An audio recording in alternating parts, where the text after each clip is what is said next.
वालेकुम वरहमतुल्लाहि वबरकातुहू। अच्छा, सवाल आया था कि नज़र का दम बता दें जो आप दम करते हैं। तो मेरे पास काफ़ी ज़्यादा पेशेंट इस चीज़ की आते हैं।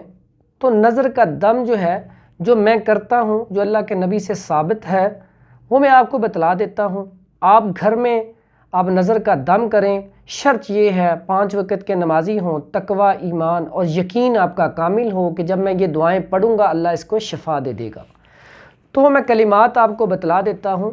कलिमात बतलाने से पहले हमारी जितनी भी वीडियो आपके पास आती हैं, अगर हमारी वीडियो अच्छी लगे तो कमेंट बॉक्स में आप ना बता दिया करें। और दूसरा, हमारे चैनल को सब्सक्राइब कर दें और हमारा जो नया चैनल है हकीम हाफिज़ फ़रहान हनीफ़ के नाम से, उसको सब्सक्राइब कर दें।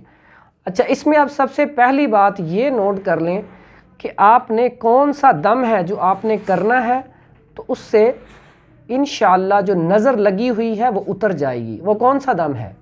बड़े आसान से अल्फाज हैं। 3 दफ़ा आप दुरूद शरीफ पढ़ लें, दुरूद शरीफ 3 दफ़ा। उसके बाद 7 दफ़ा सूरह फातिहा पढ़ लें। उसके बाद 7 चारों कुल एक दफ़ा मिला लें। उसके बाद आप आयतुल कुर्सी पढ़ लें 1 दफ़ा। उसके बाद दुआ है बिस्मिल्लाहिल्लज़ी ला यज़ुर्रु मअ इस्मिही शैउन फ़िल अर्ज़ि वला फ़िस समाई व हुवस समीउल अलीम। दूसरी दुआ है अऊज़ु बिकलिमातिल्लाहि ताम्माति मिन शर्रि मा खलक़। ये दोनों दुआएं पढ़ लें आप। तीसरी दुआ है ला बअसा तहूरुन इंशाअल्लाह। ये 3 दुआएं पढ़ लें। और उसके बाद आप सूरह अल बक़रा, इसका आखिरी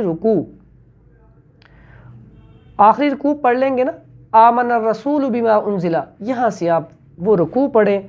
वो रुकू आखिरी पढ़ के फिर 3 दफ़ा दुरूद शरीफ पढ़ना आपने। जब दुरूद शरीफ पढ़ लेंगे तो आपने उसके ऊपर फूंक मार देनी है। इंशाअल्लाह दोबारा नज़र नहीं लगेगी। ये 3 दिन ये अमल कर लें, आप रिज़ल्ट खुद ही कमेंट बॉक्स में आप बताएंगे कि अल्हम्दुलिल्लाह उस दिन के बाद बच्चे को नज़र नहीं लगी। अस्सलामु अलैकुम वरहमतुल्लाहि वबरकातुहू।